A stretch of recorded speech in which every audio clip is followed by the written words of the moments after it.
Good morning, everyone. My name is Bruce Davis. I'm one of the newly minted ministers here. And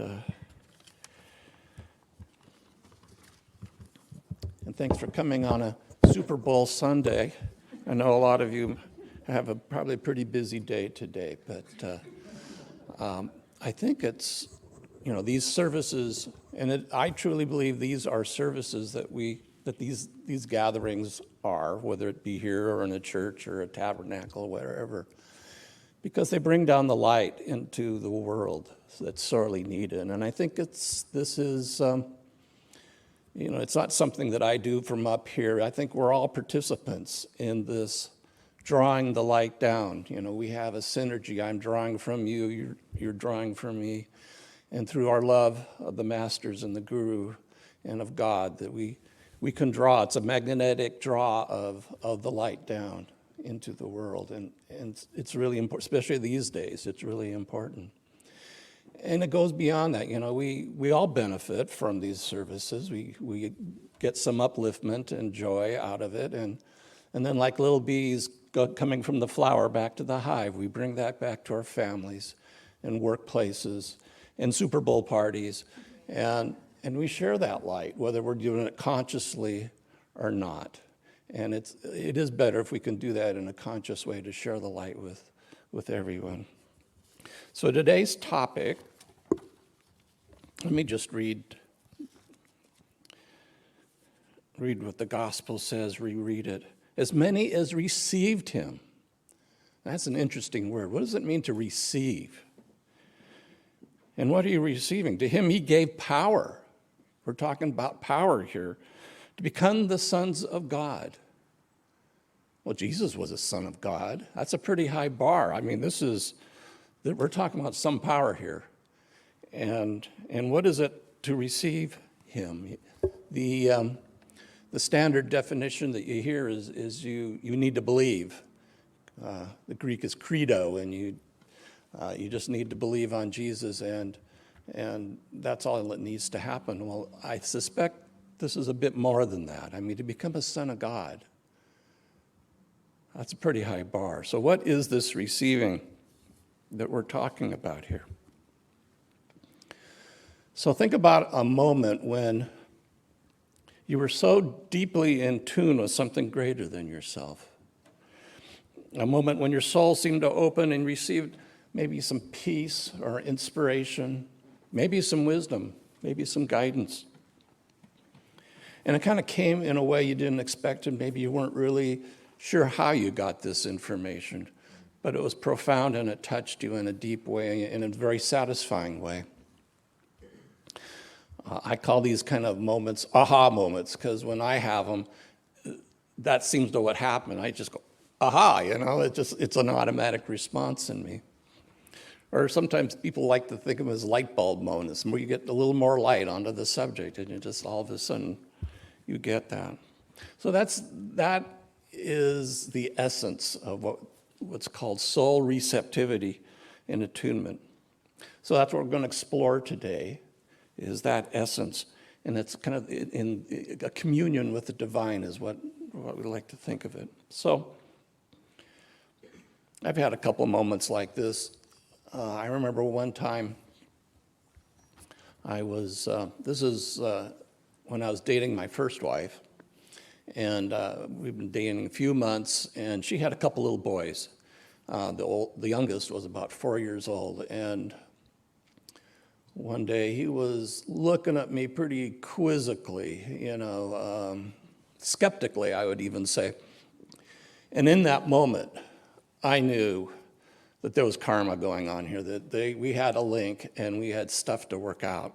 And in fact, that's what happened. He was a very difficult child, the most difficult child we had.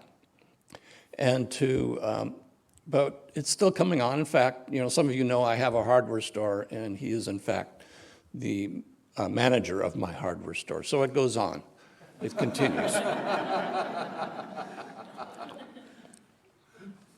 Another incident. This was a little more deeper, but around the same time, I went to a retreat, and at this retreat, we were contemplating Buddhist koans I was focusing on who am I? And this was a 4-day retreat. We'd go from 6 in the morning to 10 at night, and so it was intense. And on the 3rd day, we had there was a break. It was at night, and the instructions were to go out and get some air, move about, but don't go any faster than you can contemplate. So I was out there contemplating, but moving around. I went up to this little bluff that overlooked the Strait of Georgia, and I could see the San Juans off in the distance, and Blaine was over on the left, but there was this great expanse of water. And the moon was out, shining bright, and these little cotton ball clouds were up there. And so the moon was shining through them and casting shadows on the water, little bits of moonlight and moonshade across this great expanse of water. And I was watching this, and there was it was calm out there, just these little cat's paws of vibration going across the water, and maybe a few glassy areas. And my eye went across the vibratory parts of the water. And then my eye went over to the glassy area, and my heart just went out into that stillness. It was just glass water, and I just went into the stillness, and I just felt like I touched that still essence, and it happened fast. It was in a moment like that. I was in and out of it. But I felt like I touched it, and it affected me I was in an elevated state for several days after that. In fact, had another experience later on. But that's kind of an extreme example of what we're talking about, something that you just happens and occurs without you trying. I wasn't trying to sense stillness. I wasn't trying. I was just in an elevated state already through the work I'd been doing, and I was just opened. And that when you have an opening in your heart, you'd be surprised, things come in. So, stepping back a bit, let's look at the nature of spiritual teachings. There's moral maxims. You can self-help books. You can go to East West and buy a self-help book. Or we have one of our nation's founders, Benjamin Franklin, used to write all these little pithy ones. Penny saved is a penny earned. Early to bed, early to rise. Those kinds of things. They provide guidance for your life, how to live a good and productive life. And then you have scriptural teachings. They have the stamp of authority and time-tested. You can read the lives of saints, and they can show you how to live a devotional life of God.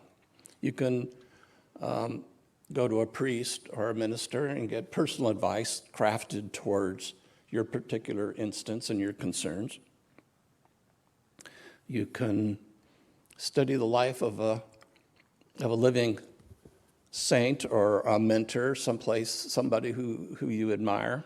I can say in my case, the life of Swami Kriyananda was highly useful for me. I don't think I'd even know how to be a disciple without his example, seeing how he approached life, seeing how he thought about things, and in real time.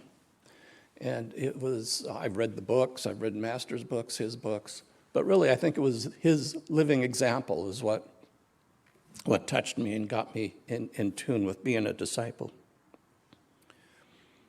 And yet all those things are not what we're talking about here. What we're talking about is beyond that. Because those things all involve the ego. All those involve the mind, a logical process. And what we're talking about is something beyond that. So what's the difference then between intuition and intellect? Now, the intellect is kind of outward facing. My ego is sitting here, I'm sitting here looking at you, I have a viewpoint, and you have your viewpoint. And we're limited by what we can feel with our senses. There's a limit to what we know, and that's at the edges of our senses. Even astronomers, they're looking through instruments, but they interpret those instruments. And there's a limit. I don't know what's happening down below this floor or on the other side of that wall. There's a limit to what I know. And the logic is kind of like a train of thought. I love this term, train of thoughts. You can kind of visualize a little train and thoughts behind it and cars going along a track of the senses. It's limited to where the tracks lead you. Whereas intuition, Master said that intuition is the soul's power of knowing God. And it doesn't need that data coming from the senses. It doesn't need it at all. It just comes.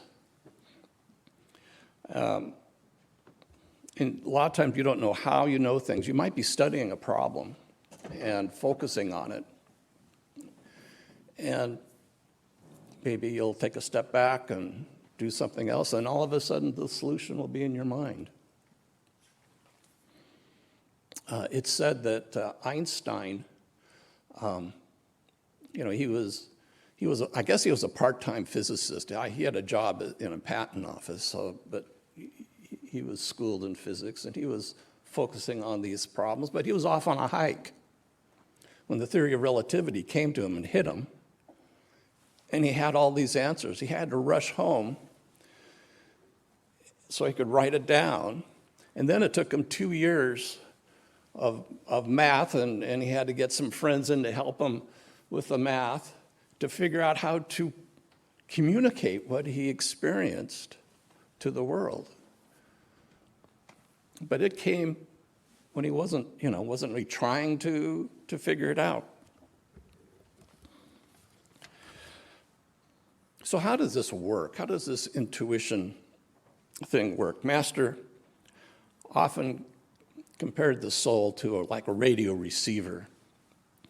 And he said that God is omnipresent vibration. It's always vibrating. It's always out there. This information is always there. But our minds create a lot of static. Our minds can't bring it in, and we're not tuned. So to use that analogy, we need to tune into it. We need to get rid of the static, and we need to tune in to that vibration. So calmness is the path to getting rid of the static, being calm and centered within. And then through meditation, you can dive deep. You draw your attention away from the outward world and draw it within to the spiritual world, into your center. And in that way, you can tune into Master. So what are some obstacles to this? To this receptivity would be getting rid of the restlessness. Our minds are always going. A lot of times we're chatting outwardly. Sometimes the chatter's just inwardly. They talk about the monkey mind. However, the mind always has to be busy doing something. And we need to stop that. We need to go within and stop the chatter. If we have a strong desire, that's also a filter that filters out the light. A lot of times family issues, it's very difficult to get beyond that. We have vested interests in what's happening with our family. Or if we have preconceived notions about things, if we have strong political views, economic views, religious views, if they're really strong and dogmatic, we're not going to be tuning in. We're going to be listening to the ego and not to God in those instances. So we need to kind of break up those patterns to allow that to come in. To increase receptivity. And Master said that it's a skill that you can practice and you can bring in, you can learn how to do it. It's like a muscle that you can exercise. So again, stillness, it's the altar. He called it the altar of the Spirit. So deep, motionless meditation is a great benefit. I was on one time at another retreat. This was a meditation retreat, and we were doing a practice. They called it something else, but it was Hong Sa. And they had one particular meditation. They called it, if I can remember correctly, a meditation of great intention. And what they do there, the idea is to still your hands and your feet. And what you do is you fold your hands together. And when you meditate, just don't move your hands or your feet. You can move other things, just not the hands and the feet. You'd be surprised how hard this is. Do an hour meditation and not move anything or move your hands and your feet. But let me tell you, there's a great benefit there because you go really deep. You'd be surprised how deep you go when you can not move your hands and feet. So I highly recommend it. Try that out. And whatever you do, do with devotion. Do with love for God and Guru. Master is magnetically drawn. There's a draw there when you can approach him with devotion and with love. When we do the purification ceremony, the words are, "Open your heart to me, and I will enter and take charge of your life." When I do that, a lot of times I will do a little visualization. I will actually visualize my heart and actually opening my heart in my mind. And I can see Master sitting there. And sometimes I'll even take a little scrub brush and clean around, clean it up.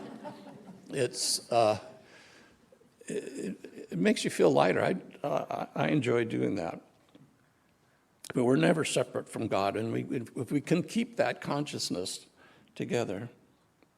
Some other ways to increase receptivity is selfless service.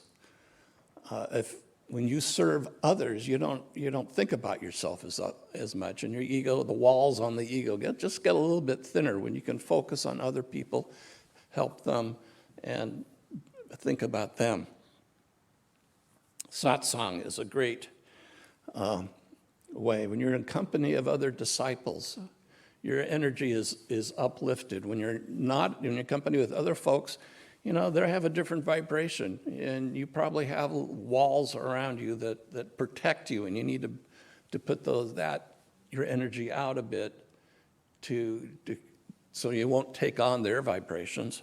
But when you're with devotees, you can all together lift your vibration up. And it's a great benefit. When you're down, they can lift you up. When you're up, you can lift them up. Similar to that is being in the company of saints. We can draw on our line of gurus and be in their company. We can just consciously think about that. They're here now. We've drawn them here through the service, and they're here. Be conscious of that. Be conscious of their company. Meditation. Master, his eyes were very powerful. And when you go into meditation, if you were to visualize Master, a good way to start a meditation is to visualize his eyes and tune into what he has there for you. You can tune into that and meditate, and it helps you be in tune. And then when you end the meditation, or like in the morning, you could start your meditation, visualize him. In the evening, when you meditate, you can end your meditation visualizing Master in his eyes. And there'll be a continuity there that'll hold you through the day.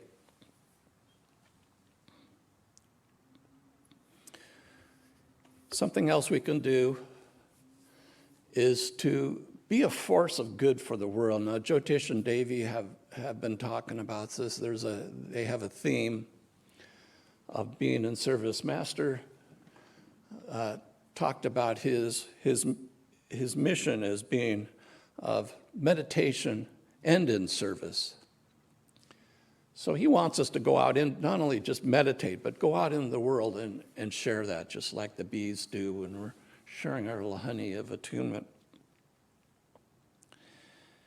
And, by being willing to do that, we're opening ourselves to God and to be a channel for Master in that attunement. Swami's insight, Swami Kriyananda's insight,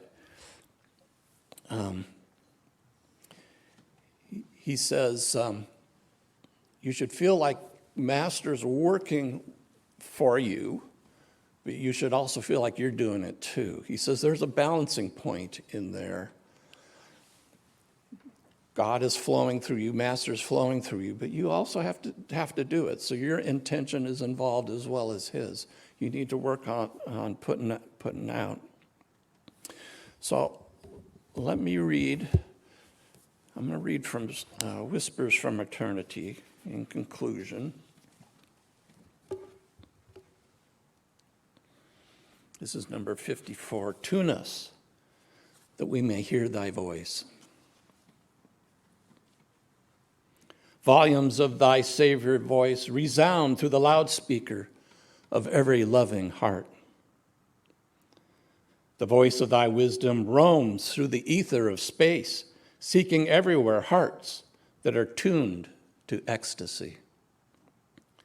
Sadly, thy warning sermons pass unheard by souls deafened with the static of sense pleasures.